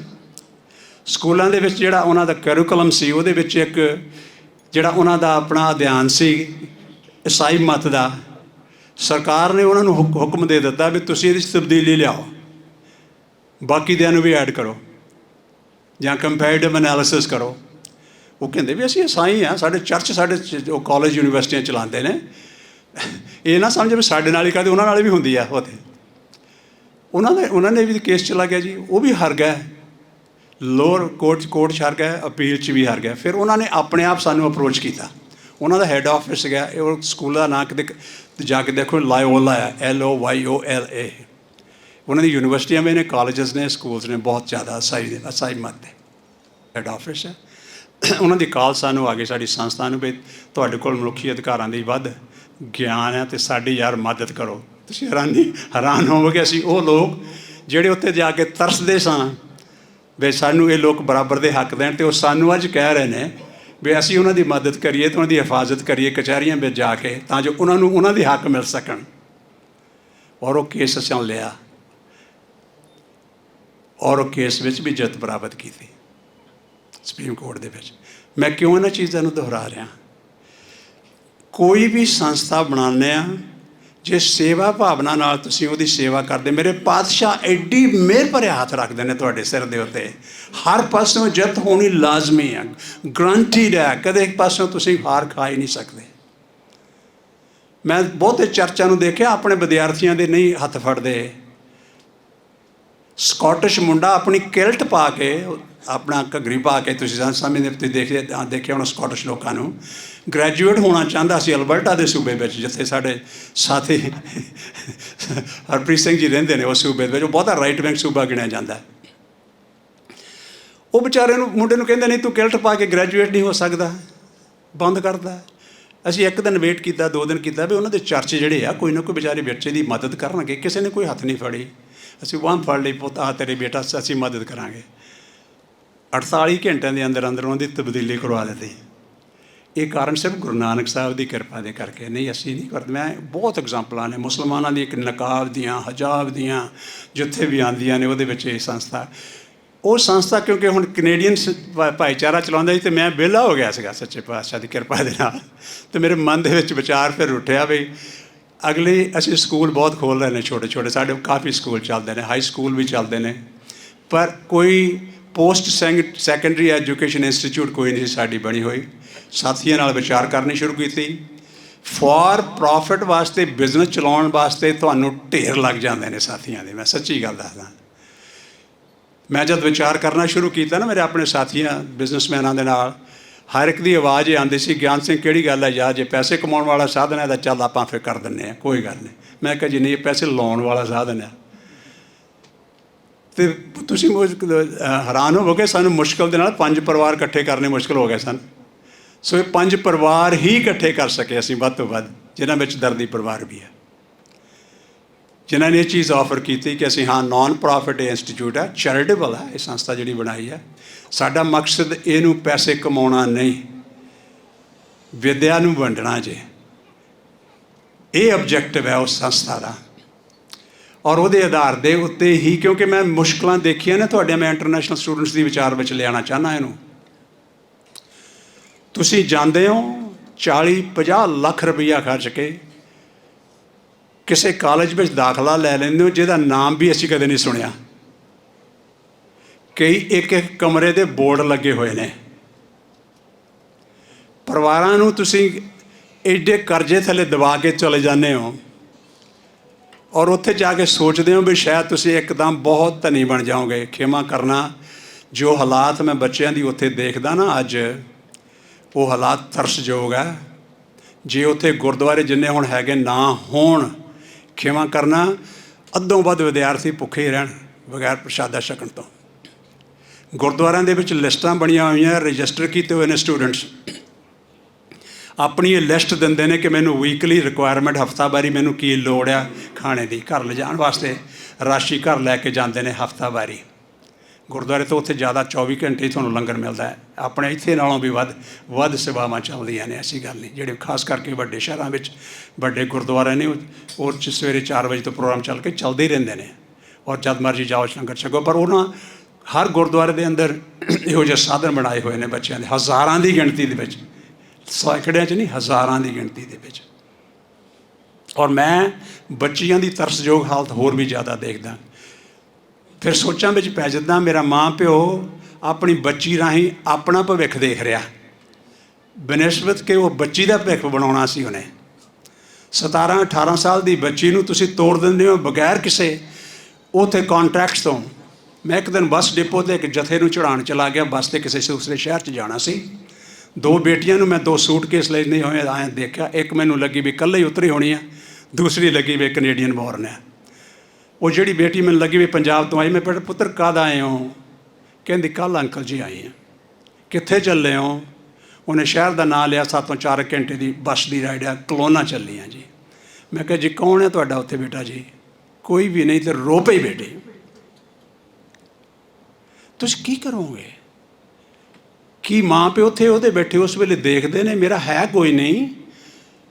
ਮੈਂ ਆਪਣੇ ਰਿਸ਼ਤੇਦਾਰਾਂ ਕੋਲ ਪਹੁੰਚੀ ਸਾਂ, ਉਹਨਾਂ ਨੇ ਬੱਸ 'ਤੇ ਮੈਨੂੰ ਚੜ੍ਹਾ ਦਿੱਤਾ ਅਤੇ ਅਗਲੇ ਸ਼ਹਿਰ ਮੈਂ ਜਿੱਥੇ ਜਾਣਾ ਮੈਨੂੰ ਇਹ ਵੀ ਨਹੀਂ ਪਤਾ ਮੈਂ ਰਹਿਣਾ ਕਿੱਥੇ ਆ। ਮੈਂ ਹੈਰਾਨ ਹੁੰਦਾ ਯਾਰ, ਤੁਸੀਂ ਇਹ ਲਾਲਚ ਵਿੱਚ ਫਸ ਜਾਂਦੇ ਹੋ ਸਾਰੇ। ਇਹ Guru Nanak institute of global study ਬਣਾਉਣ ਦਾ ਇੱਕ ਇਹ ਵੀ ਨਿਸ਼ਾਨਾ ਸੀ ਸਾਡਾ ਵੀ ਅਸੀਂ ਇਹਨਾਂ ਬੱਚਿਆਂ ਦੀ ਕਿਸ ਤਰ੍ਹਾਂ ਮਦਦ ਕਰ ਸਕਦੇ ਹਾਂ। ਇਹ ਕਿਉਂ ਲੱਖਾਂ ਡਾਲਰ ਖਰਚ ਕੇ ਆਉਣ। ਗੁਰੂ ਨਾਨਕ ਇੰਸਟੀਚਿਊਟ ਆਨਲਾਈਨ ਐਜੂਕੇਸ਼ਨ ਦਿੰਦੀ ਹੈ। ਤੁਸੀਂ ਘਰ ਬੈਠੇ ਕੈਨੇਡੀਅਨ ਕੋਰਸਿਸ ਲੈ ਸਕਦੇ ਹੋ। ਮੈਂ ਜਿੰਨੀਆਂ ਵੀ ਯੂਨੀਵਰਸਿਟੀਆਂ ਦੇ ਵਿੱਚ ਪਿਛਲੇ 8-9 ਦਿਨਾਂ ਤੋਂ ਬੋਲਣ ਦਾ ਮੌਕਾ ਮਿਲਿਆ ਮੈਨੂੰ, ਮੈਂ ਬੇਨਤੀ ਕਰਦਾ ਆ ਰਿਹਾ ਸਟੂਡੈਂਟਸ ਨੂੰ, ਨਾ ਖਰਚੋ ਪੈਸੇ, ਆਨਲਾਈਨ ਕਲਾਸਾਂ ਲਵੋ ਔਰ ਪੱਕੇ ਤੌਰ 'ਤੇ ਜਾਓ। ਉਸ ਦੇਸ਼ ਨੂੰ ਕਾਮਿਆਂ ਦੀ ਲੋੜ ਆ, ਕਿਉਂ ਨਾ ਤੁਸੀਂ ਇੱਥੋਂ ਆਪਣੀ ਵਿੱਦਿਆ ਪ੍ਰਾਪਤ ਕਰਕੇ ਜਾਓ, ਚੰਗੀ ਕਰਕੇ ਜਾਓ ਅਤੇ ਚੰਗੀ ਕੰਮ ਕਰੋਗੇ। ਜੇ ਰੈਸਟੋਰੈਂਟਾਂ ਦੇ ਵਿੱਚ ਭਾਂਡੇ ਵੀ ਮਾਂਜਣੇ ਆ ਅਤੇ ਵੇਟਰਸਿਸ 'ਤੇ ਕੰਮ ਕਰਨੇ ਆ ਜਾਂ ਲੋ ਲੈਵਲ ਦੀਆਂ ਨੌਕਰੀਆਂ ਕਰਨੀਆਂ, ਵੀ ਫਿਰ ਜੀ ਸਦਕੇ ਜਾਓ, ਜਿੰਨਾ ਮਰਜ਼ੀ ਜਾਓ। ਮੈਂ ਕਿਹੜਾ ਰੋਕ ਸਕਦਾ, ਕਿਉਂਕਿ ਤੁਸੀਂ ਸਵਾਲ ਇਹ ਵੀ ਕਰ ਲਿਆ ਕਰਦੇ, ਤੁਸੀਂ ਆਪ ਬੈਠੇ ਹੋ ਅਤੇ ਸਾਨੂੰ ਰੋਕਦੇ ਹੋ। ਨਹੀਂ, ਮੈਂ ਰੋਕਦਾ ਨਹੀਂ, ਮੈਂ ਕਹਿੰਦਾ ਤੁਸੀਂ ਜਾਓ ਜ਼ਰੂਰ, ਪਰ ਜਾਓ ਆਪਣੇ ਆਪ ਨੂੰ ਵੈਲ ਪ੍ਰਪੇਅਰ ਕਰਕੇ। ਕੁਝ ਕੋਰਸਿਸ ਸਾਡੇ ਜਿਹੜੇ ਨੇ ਉੱਥੇ 3 ਤਰ੍ਹਾਂ ਯੂਨੀਵਰਸਿਟੀ, ਇਹ ਪੰਜਾਬੀ ਇਹ ਯੂਨੀਵਰਸਿਟੀ ਬਣ ਰਹੀ ਹੈ ਜੀ ਸਾਡਾ ਜਿਹੜਾ Guru Nanak institute of global studies ਹੈ। ਪਹਿਲੀ ਯੂਨੀਵਰਸਿਟੀ ਇਸ ਦੇਸ਼ ਤੋਂ ਬਾਹਰ ਸਿੱਖਾਂ ਦੀ ਯੂਨੀਵਰਸਿਟੀ ਹੋਵੇਗੀ। ਔਰ ਗੁਰੂ ਨਾਨਕ ਸਾਹਿਬ ਦੇ ਉੱਥੇ ਯੂਨੀਵਰਸਿਟੀ ਬਣਾਉਣ ਲਈ 3 ਵੱਖਰੇ ਵੱਖਰੇ ਪੜਾਅ ਨੇ। ਪਹਿਲੇ ਪੜਾਅ ਦੇ ਵਿੱਚ ਤੁਹਾਨੂੰ ਡਿਪਲੋਮਾ ਅਤੇ ਸਰਟੀਫਿਕੇਟ ਬਣਾਉਣ ਦੀ ਇਜਾਜ਼ਤ ਮਿਲਦੀ ਜੇ। ਹਰ ਕੋਰਸ ਸਾਨੂੰ ਅਪਰੂਵ ਕਰਾਉਣਾ ਪੈਂਦਾ ਜੀ ਸਰਕਾਰ ਕੋਲੋਂ, ਚਾਹੇ ਉਹ ਧਾਰਮਿਕ ਕੋਰਸ ਵੀ ਕਿਉਂ ਨਾ ਹੋਵੇ, ਭਾਵੇਂ ਉਹਨਾਂ ਕੋਲ ਕੋਈ ਐਕਸਪਰਟੀਜ਼ ਨਹੀਂ ਸਾਨੂੰ ਕਹਿਣ ਵਾਸਤੇ। ਵਿਦਵਾਨ ਸੱਜਣ ਬੈਠੇ ਨੇ, ਡਾਕਟਰ ਗੁਰਨਾਮ ਸਿੰਘ ਜੀ ਬੈਠੇ ਨੇ, ਕੌਣ ਦੱਸੂਗਾ ਵੀ ਗੁਰਮਤਿ ਸੰਗੀਤ ਦੀ ਵਿੱਦਿਆ ਦੇਣ ਵਾਸਤੇ ਕੈਨੇਡੀਅਨ ਸਰਕਾਰ ਦੇ ਕੋਲ ਕੋਈ ਵਿਦਵਾਨ ਬੈਠਾ ਵੀ ਕਿਹੜਾ ਕੋਰਸ ਪੜ੍ਹਾਉਣਾ ਕਿਹੜਾ ਨਹੀਂ ਪੜ੍ਹਾਉਣਾ। ਪਰ ਨਹੀਂ, ਪਰ ਫਿਰ ਵੀ ਉਹ ਤਾਂ ਸਟੈਂਪ ਲਾਉਣੀ ਚਾਹੁੰਦੇ ਨੇ। ਜਦ ਅਸੀਂ ਕਹਿੰਦੇ ਵੀ ਸਾਡੇ ਵਿਦਵਾਨ ਤੁਹਾਡੇ ਨਾਲੋਂ ਜ਼ਿਆਦਾ ਵਿਦਵਤਾ ਦੇ ਮਾਲਕ ਨੇ ਔਰ ਜਾਣਦੇ ਨੇ, ਹਾਂ ਉਹ ਮੰਨ ਲੈਂਦੇ ਨੇ, ਐਸੀ ਗੱਲ ਨਹੀਂ ਵੀ ਨਹੀਂ ਮੰਨਦੇ, ਪਰ ਫਿਰ ਵੀ ਅਪਰੂਵਲ ਪ੍ਰੋਸੈਸ ਹੈਗਾ ਸਾਡਾ। ਅਸੀਂ ਇਸ ਕਰਕੇ 3 ਜਿਹੜੇ ਡਿਪਲੋਮਾ ਕੋਰਸ ਅਸੀਂ ਪਹਿਲਾਂ ਸ਼ੁਰੂ ਕੀਤੇ ਨੇ ਅਪਰੂਵਲ ਕਰਾਉਣ ਤੋਂ ਬਾਅਦ, ਉਹਦੇ ਵਿੱਚ ਗੁਰਮਤਿ ਸੰਗੀਤ ਦਾ ਡਿਪਲੋਮਾ ਜਿਹੜਾ ਡਾਕਟਰ ਗੁਰਨਾਮ ਸਿੰਘ ਜੀ ਤੁਹਾਡੇ ਸ਼ਖਸੀਅਤ ਨੂੰ ਮੈਂ ਬੈਠੇ ਆਪਣੇ ਵਿੱਚ ਆਏ ਨੇ, ਜੀ ਆਇਆਂ ਨੂੰ ਜੀ ਡਾਕਟਰ ਸਾਹਿਬ, ਧੰਨਵਾਦ। ਇਹਨਾਂ ਦੇ ਨਾਲ ਦਰਜਨਾਂ ਹੀ ਹੋਰ ਪ੍ਰੋਫੈਸਰ ਨੇ ਜਿਹੜੇ ਨਾਲ ਉਹ ਕੋਰਸਿਸ ਪੜ੍ਹਾਉਂਦੇ ਨੇ। ਇਹਨਾਂ ਨੂੰ ਪਿਛਲੇ ਸਮੈਸਟਰ ਵਿੱਚ ਵੀ ਪੜ੍ਹਾਏ ਸਨ, 1 ਸਮੈਸਟਰ ਹੁਣੇ ਇਹਨਾਂ ਦਾ ਕੰਪਲੀਟ ਹੋ ਗਿਆ, ਹੋਣ ਵਾਲਾ, ਅਤੇ ਫਿਰ ਜੂਨ 'ਚ ਫਿਰ ਕਲਾਸਾਂ ਸ਼ੁਰੂ ਹੋ ਜਾਣੀਆਂ ਨੇ। ਬਹੁਤ ਹੀ ਮਿਹਨਤ ਤਹਿ ਦਿਲ ਭਾਵਨਾ ਦੇ ਨਾਲ ਸਿੱਖੀ ਦੇ ਨਾਲ ਜੋੜਨ ਲਈ ਕਰਦੇ ਨੇ। ਪਹਿਲੀ ਇੰਸਟੀਚਿਊਟ ਹੈ ਹਿੰਦੁਸਤਾਨ ਤੋਂ ਬਾਹਰ ਜਿਹੜੀ ਗੁਰਮਤਿ ਸੰਗੀਤ ਦੀ ਵਿੱਦਿਆ ਤੁਹਾਨੂੰ ਦੇ ਰਹੀ ਹੈ, ਪਹਿਲੀ ਇੰਸਟੀਚਿਊਟ। ਇਹ ਡਿਪਲੋਮਾ ਕੋਰਸ ਹੈ, 6 ਕੋਰਸਿਸ ਦਾ ਇਹਨਾਂ ਦਾ, 5 ਕੋਰਸ ਪੂਰੇ ਕਰਨੇ ਪੈਂਦੇ ਨੇ। ਸਾਡੀ ਵੈਬਸਾਈਟ 'ਤੇ ਜਾਓਗੇ ਤੁਹਾਨੂੰ ਸਾਰੀ ਇਨਫੋਰਮੇਸ਼ਨ ਮਿਲ ਜਾਂਦੀ ਹੈ। ਸਿੱਖ ਸਟੱਡੀਜ਼ ਅਸੀਂ ਐਜੂਕੇਸ਼ਨ ਦਿੰਦੇ ਹਾਂ, ਉਹਦੇ ਵਿੱਚ ਕੈਨੇਡੀਅਨ ਕੋਰਸਿਸ ਨੇ ਜਿਹੜੇ ਬਾਹਰ ਦੇਸ਼ਾਂ 'ਚ ਕਿਤੇ ਨਹੀਂ ਪੜ੍ਹਾਏ ਜਾਂਦੇ, ਨਾ ਹੀ ਉਹ ਸਾਡੇ ਦੇਸ਼ 'ਚ ਪੜ੍ਹਾਏ ਜਾਂਦੇ ਨੇ। ਕੁਝ ਕੋਰਸ ਉਦਾਹਰਨ ਸਾਡੇ ਕੋਲ ਇੱਕ ਕੋਰਸ ਹੈ ਸਿੱਖ ਈਥੋਸ ਅਤੇ ਸੋਸ਼ਲ ਜਸਟਿਸ ਦਾ, ਕੈਨੇਡੀਅਨ ਢਾਂਚੇ ਦੇ ਅਦਾਰੇ ਦੇ ਉੱਤੇ ਹਰ ਸਟੂਡੈਂਟ ਨੂੰ ਲੈਣ ਦੀ ਲੋੜ ਆ। ਜੇਕਰ ਤੁਸੀਂ ਜਾ ਕੇ ਕੈਨੇਡਾ ਦੇ ਵਿੱਚ ਸੈਟਲ ਹੋਣਾ ਨਾ ਔਰ ਸਕਸੈਸਫੁਲ ਹੋਣਾ, ਅਤੇ ਉਹ ਕੋਰਸ ਤੁਹਾਨੂੰ ਲੈਣਾ ਹੀ ਪਏਗਾ ਔਰ ਤੁਸੀਂ ਛੇਤੀ ਕਾਮਯਾਬ ਹੋਵੋਗੇ। ਮੈਂ ਆਪਣੀ ਆਪ ਐਗਜ਼ਾਮਪਲ ਦੇ ਕੇ ਤੋਰਦਾ ਨਾ ਤੁਹਾਨੂੰ। ਮੈਂ 6 ਮਹੀਨੇ ਨੌਕਰੀ ਇੱਕ ਤਰ੍ਹਾਂ ਬੋਟਮ ਲਾਈਨ 'ਤੇ ਕੀਤੀ ਸੀ, ਸੁਪਰਵਾਈਜ਼ਰ, ਮੈਨੇਜਰ, ਕੰਟਰੋਲ ਔਰ ਕੰਪਨੀਆਂ ਬਣਾਉਣੀਆਂ ਪਾਤਸ਼ਾਹ ਨੇ ਬਖਸ਼ਿਸ਼ ਕਰਤੀਆਂ। ਉਹ ਸਿਰਫ ਵਿਦਵਤਾ ਕਰਤੇ ਕੀਤੀਆਂ ਕਿਉਂਕਿ ਉਹਦੀ ਦਾਤ ਸੀ ਦਿੱਤੀ ਹੋਈ, ਉਹ ਦਾਤ ਨੂੰ ਤੁਸੀਂ ਵਰਤਦੇ ਹੋ। ਜੇ ਲੋ ਲੈਵਲ 'ਤੇ ਕਰੋਗੇ ਤਾਂ ਉੱਥੇ ਬੈਠੇ ਰਹੋਗੇ। ਔਰ ਉਹ ਚੀਜ਼ਾਂ ਜਿਹੜੀਆਂ ਨੇ ਅਸੀਂ ਇਹ ਜਿਹੜਾ ਸਿੱਖ ਸਟੱਡੀ ਦੇ ਸਾਡੇ ਕੋਰਸਿਸ ਨੇ, 7 ਕੋਰਸਿਸ ਨੇ, 7 'ਚੋਂ 6 ਕਰਨੇ ਪੈਂਦੇ ਨੇ। ਉਹਦੇ ਵਿੱਚ ਇੰਟਰੋਡਕਸ਼ਨ ਟੂ ਸਿੱਖੀ ਸਾਡੀ ਬੇਟੀ ਇੱਥੋਂ ਹੀ ਪੜ੍ਹਾ ਰਹੀ ਹੈ, ਪੰਜਾਬ ਤੋਂ, ਡਾਕਟਰ ਪਰਮਜੀਤ ਕੌਰ, ਤੁਹਾਡੇ ਸਾਹਿਬ ਕੋਲ ਬੈਠੇ ਨੇ, ਅੱਜ ਸੰਗਤ ਦੇ ਵਿੱਚ ਵੀ ਬੈਠੇ ਨੇ, ਬੇਟਾ ਸੁਪਰ ਗੁੱਡ ਜੋਬ ਕਰ ਰਹੀ ਹੈ। ਔਰ ਕੈਨੇਡੀਅਨ ਸਟੂਡੈਂਟਸ, ਮੈਂ ਇੱਕ ਉਦਾਹਰਨ ਦੇ ਦਿੰਦਾ। ਕੈਨੇਡਾ ਦੀ ਜੰਪਾਲ ਬੱਚੀ, ਉਹਦਾ ਅਗਾਂਹ ਬੱਚਾ ਵੀ ਅੱਜ ਮੇਰਾ ਖਿਆਲ 6-7 ਸਾਲ ਦਾ ਹੋ ਗਿਆ, ਉਹ ਇਹਨਾਂ ਦੀ ਸਟੂਡੈਂਟ ਸੀ ਪਿਛਲੇ ਸਮੈਸਟਰ ਦੇ ਵਿੱਚ। ਉਹਨੇ ਮੈਸੇਜ ਰਿਕਾਰਡ ਕਰਕੇ ਭੇਜਿਆ ਕਿ ਸਾਰੀ ਜ਼ਿੰਦਗੀ ਮੈਂ ਭੁੱਲੀ ਰਹੀ, 22 ਸਾਲ ਮੈਨੂੰ ਆਪਣੇ +2 ਕੀਤੇ ਨੂੰ, ਉੱਥੇ ਦੇ ਗ੍ਰੇਡ 12 ਕੀਤੀ ਨੂੰ ਹੋ ਗਿਆ ਸੀ। ਅੱਜ ਮੈਂ ਇੱਕ ਕੋਰਸ ਲਿਆ ਪ੍ਰੋਫੈਸਰ ਪਰਮਜੀਤ ਪਾਸੋਂ, ਅਤੇ ਮੈਨੂੰ ਇੱਦਾਂ ਮਹਿਸੂਸ ਹੋਣ ਲੱਗਾ ਵੀ ਮੇਰੇ ਮਨ ਵਿੱਚ ਇੰਨੀ ਘਾਟ ਸੀ। ਅੱਜ ਮੈਂ ਆਪਣੇ ਬੇਟੇ 5-6 ਸਾਲ ਦੇ ਨੂੰ ਉਹ ਵਿੱਦਿਆ ਦੇ ਸਕਦੀ ਜਿਹੜੀ ਮੈਂ ਕਦੇ ਮੇਰਾ ਬਾਪ ਮੈਨੂੰ ਨਹੀਂ ਦੇ ਸਕਿਆ। ਕਿਉਂਕਿ ਉਹ ਜਿਹੜੇ ਲੈਂਗੁਏਜ ਪੱਖੋਂ ਵੀ ਜਿਹੜੀਆਂ ਉੱਥੇ ਮੁਸ਼ਕਲਾਂ ਆਉਂਦੀਆਂ ਨੇ, ਕਿ ਇਸ ਕਰਕੇ ਸਾਡਾ ਸਾਧਨ ਵਿੱਦਿਆ ਦੇ ਜਿਹੜੇ ਅੰਗਰੇਜ਼ੀ ਅਤੇ ਪੰਜਾਬੀ ਵੀ ਹਨ, ਜਿੱਥੇ ਜਿਹੜੇ ਪੰਜਾਬੀ ਦੇ ਕੋਰਸ ਉਹਦੇ ਵਿੱਚ ਪਰ ਜ਼ਿਆਦਾ ਅੰਗਰੇਜ਼ੀ ਦਾ ਵਿਸ਼ਾ ਰਹਿੰਦਾ ਜੇ। ਸਿੱਖ ਈਥੋ ਕੋਰਸ ਵਿੱਚ ਪ੍ਰੋਫੈਸਰ ਇੱਥੇ ਪੰਜਾਬ ਤੋਂ ਕੋਰਸਿਸ ਕਰ ਰਹੇ ਨੇ, ਬਾਏ ਦਾ ਵੇ, ਕੁਛ ਯੂਨੀਵਰਸਿਟੀਆਂ ਦੇ ਲੈ ਰਹੇ ਨੇ ਕੋਰਸ।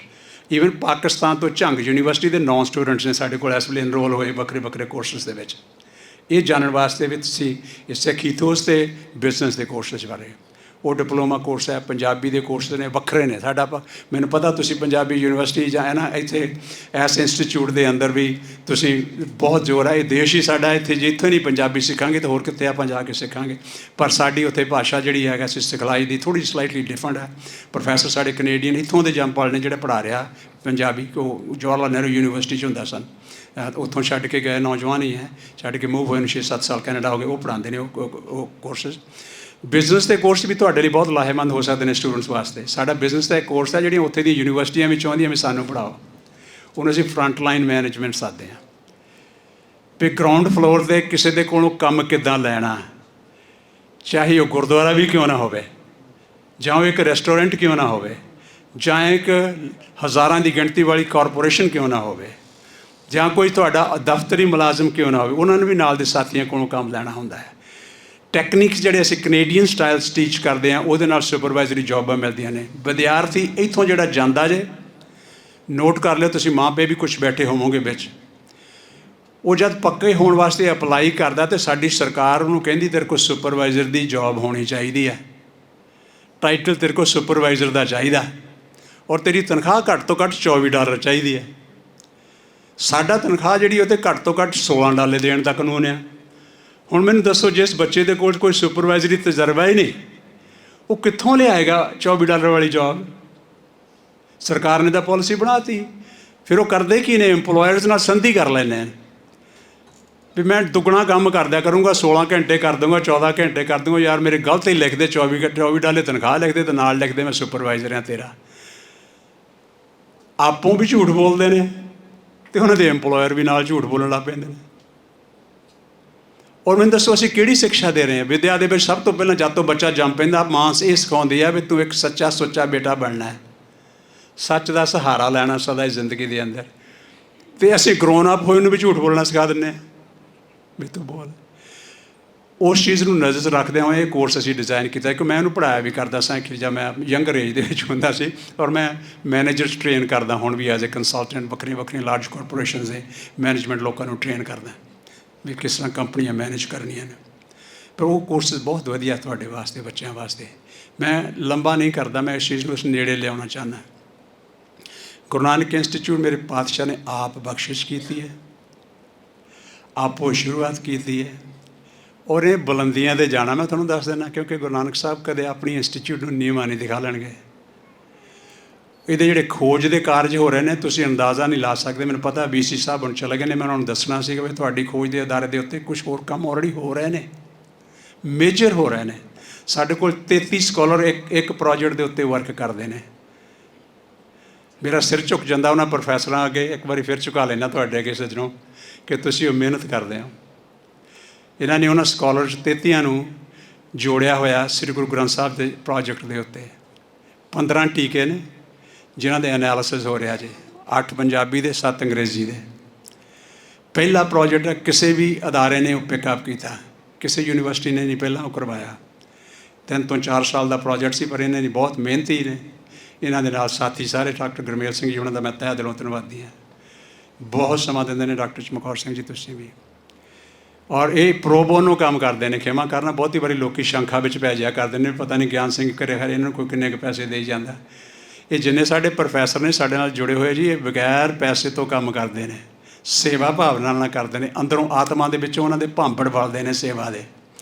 ਉਹ ਲਾਟਾਂ ਜਿਹੜੀਆਂ ਨਿਕਲਦੀਆਂ ਉਹਦੇ ਰਾਹੀਂ ਹੀ ਸੇਵਾ ਕਰਦੇ ਨੇ। ਹਾਂ, ਅਸੀਂ ਜਿਹੜੇ ਸਕਾਲਰਸ ਇਹਨਾਂ ਨਾਲ ਵਰਕ ਕਰਦੇ ਨੇ, ਸਾਡਾ ਫਰਜ਼ ਹੈ ਅਸੀਂ ਉਹਨਾਂ ਨੂੰ ਕੰਪਨਸੇਟ ਕਰੀਏ। ਅਸੀਂ ਕਰਦੇ ਹਾਂ, ਉਹਨਾਂ ਨੂੰ ਕਰਦੇ ਹਾਂ, ਪਰ ਇਹ ਸਾਡੇ ਇਹ ਸੇਵਾਦਾਰ ਹੀ ਨੇ। ਔਰ ਇਹ ਸੇਵਾਵਾਂ ਇਹਨਾਂ ਦੀਆਂ ਮੇਰੇ ਪਾਤਸ਼ਾਹ ਦੇ ਦਰ 'ਤੇ ਲਾਜ਼ਮੀ ਗੱਲ ਹੈ ਕਿ ਉਹ ਮਨਜ਼ੂਰ ਹੋਣਗੇ। ਇੱਕ ਤਾਂ ਇਹ ਪ੍ਰੋਜੈਕਟ ਬਹੁਤ ਵੱਡਾ ਪ੍ਰੋਜੈਕਟ ਹੈ, ਔਰ ਇਹਦੇ 'ਤੇ ਤੁਸੀਂ ਦੇਖੋਗੇ ਜਿੱਦਣ ਅਸੀਂ ਇਹਨੂੰ ਡਿਜੀਟਾਈਜ਼ ਪ੍ਰੋਪਰਲੀ ਕਰ ਦਿੱਤਾ, ਅਸੀਂ ਇਹਦੇ ਵਿੱਚ ਕੈਨੇਡਾ ਵਿੱਚ ਬੈਠਾ ਬੱਚਾ ਰੋਜ਼ਾਨਾ ਆਸਾ ਦੀ ਵਾਰ ਵਿੱਚ ਸ਼ਬਦ ਪੜ੍ਹ ਲੈਂਦੇ ਹੋ। ਲਾਟੂ ਮਧਾਣੀਆਂ ਨਕਾ ਪੱਖੀ ਭੌਂਦੀਆਂ ਲੈਣ ਸਾਹ ਸੂਏ ਭਵਾਈਆ ਜੰਤ ਨਾਨਕ ਭੌਂਦਿਆਂ ਗਣਤ ਨਾਥ। ਹੁਣ ਮੈਨੂੰ ਦੱਸੋ ਵੀ ਇੱਕ ਬੱਚਾ ਕੈਨੇਡਾ ਵਿੱਚ ਜੰਮਿਆ, ਉਹਨੂੰ ਨਾ ਲਾਟੂ ਪਤਾ, ਨਾ ਮਧਾਣੀ ਪਤਾ, ਨਾ ਕੁਛ ਪਤਾ, ਕੀ ਕਰੇਗਾ? ਅਸੀਂ ਪਿਕਟੋਰੀਅਲ ਜਿਹਨਾਂ ਨਾਲ ਕੱਲ੍ਹ ਨੂੰ ਫਾਈਨਲਾਈਜ਼ ਵੀ ਕੁਛ ਹੋਰ ਚੀਜ਼ਾਂ ਕਰਨੀਆਂ ਨੇ, ਪਿਕਚਰਸ ਤਿਆਰ ਕਰਵਾ ਕੇ ਐਮਬੈਡ ਕਰਨਾ ਚਾਹੁੰਦੇ ਹਾਂ। ਤੁਸੀਂ ਸਟੱਡੀ ਕਰ ਰਹੇ ਹੋ, ਇੱਕ ਤਾਂ 15 ਟੀਕੇ ਇੱਕ ਤਾਂ ਇਕੱਠੇ ਹੋਣਗੇ, ਤੁਸੀਂ ਸਟੱਡੀ ਕਰ ਰਹੇ ਹੋ, ਕਲਿੱਕ ਕਰੋ, ਉਹ ਤੁਹਾਨੂੰ ਲਾਟੂ ਦਿਸਦਾ ਜੇ। ਅੱਜ ਤੋਂ 100 ਸਾਲ ਨੂੰ ਵੀ ਦੱਸੇਗਾ, ਕਿਉਂਕਿ ਆਪਣਾ ਇਤਿਹਾਸ ਮਿਟ ਜਾਵੇਗਾ ਅਦਰਵਾਈਜ਼। ਜੇ ਯਹੂਦੀਆਂ ਦੀ ਗੱਲ ਕਰਦੇ ਹਾਂ, ਬਹੁਤ ਵਾਰੀ ਉਹਨੇ ਆਪਣੀ ਥਾਂ ਬਣਾਈ ਹੈ, ਪਰ 1600 ਸਾਲ ਸਫ਼ਰ ਵੀ ਕੀਤਾ। ਅਸੀਂ ਕਿਉਂ 1600 ਸਾਲ ਸਫ਼ਰ ਕਰੀਏ ਬਈ? ਆਪਣੇ ਅਧਿਆਤਮਿਕ ਗਿਆਨ ਨੂੰ ਵੰਡਣ ਵਾਸਤੇ ਅਸੀਂ ਕਿਉਂ ਇੰਨਾ ਦੇਰ ਲਾਈਏ? ਸੋ ਸਾਡਾ ਫਰਜ਼ ਬਣਦਾ। ਉਹ ਪ੍ਰੋਜੈਕਟ ਤੁਸੀਂ ਜਦ ਦੇਖੋਗੇ, ਪਾਤਸ਼ਾਹ ਦੀ ਕਿਰਪਾ ਦੇ ਨਾਲ ਬਹੁਤ ਵੱਡਾ ਪ੍ਰੋਜੈਕਟ ਹੈ, ਕੰਪਲੀਟ ਹੋ ਜਾਏਗਾ। ਅਗਲੇ ਸਾਲ ਨਹੀਂ, ਉਦੋਂ ਅਗਲੇ ਸਾਲ ਹੋ ਜਾਏਗਾ, ਜ਼ਰੂਰ ਹੋਏਗਾ। ਸਾਰੇ ਸਨਮਾਨਿਤ ਸ਼ਖਸੀਅਤਾਂ ਦਾ ਸਿਰ ਝੁਕਦਾ ਤੁਹਾਡੇ ਅੱਗੇ, ਤੁਹਾਡੀ ਵਿਦਵਤਾ ਦੇ ਅਤੇ ਤੁਹਾਡੇ ਕਾਰਜਾਂ ਲਈ ਜੋ ਤੁਸੀਂ ਕੀਤੇ ਹੋਏ ਨੇ ਪੰਥ ਲਈ। ਮੇਰੇ ਪਾਤਸ਼ਾਹ ਤੁਹਾਨੂੰ ਸਾਰਿਆਂ ਨੂੰ ਇੰਨੀ ਸਮਰੱਥਾ ਬਖਸ਼ਣ, ਦਿਨ ਦੁਗਣੀ ਰਾਤ ਚੌਗੁਣੀ ਤੁਸੀਂ ਇਸੇ ਤਰ੍ਹਾਂ ਹੋਰ ਲਿਖਤਾਂ ਰਾਹੀਂ ਸੇਵਾ ਕਰਦੇ ਰਹੋ। ਬਹੁਤ ਬਹੁਤ ਧੰਨਵਾਦ। ਵਾਹਿਗੁਰੂ ਜੀ ਕਾ ਖਾਲਸਾ, ਵਾਹਿਗੁਰੂ ਜੀ ਕੀ ਫਤਿਹ।